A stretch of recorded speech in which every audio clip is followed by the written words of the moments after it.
Ibona Bantwana. Ek bly op 'n plaas en op my plaas is daar 'n koei. Weet julle wat die woord is vir koei in isiZulu? Dis reg, inkomo. Is julle reg om saam met my te sing? Hier gaan ons.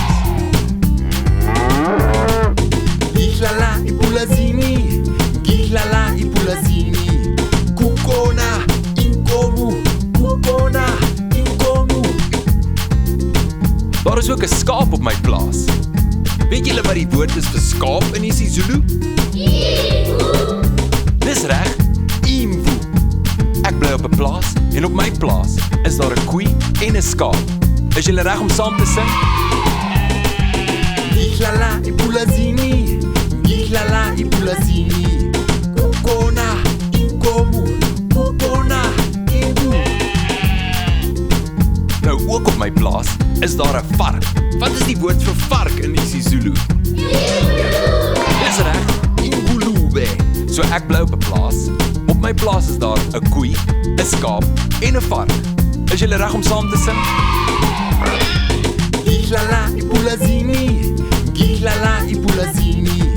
Kukona inkomo, imvu, kukona ingulube. Baie goed.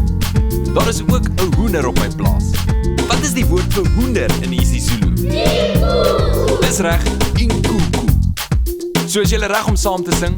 Daar is 'n koei, daar is 'n skaap, daar is 'n vark en 'n hoender. Hier gaan ons.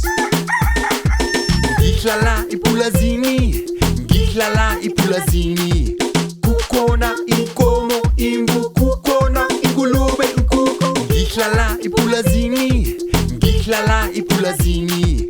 Kukona inkomo, imvu, kukona ingulube, nkuku. Gihlala ipulazini, gihlala ipulazini.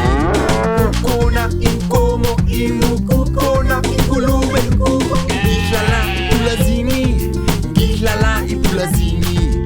Kukona inkomo, imvu, kukona ingulube, nkuku.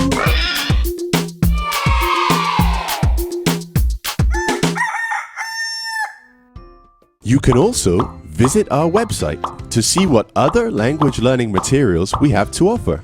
Also, visit our YouTube channel to see what we are up to.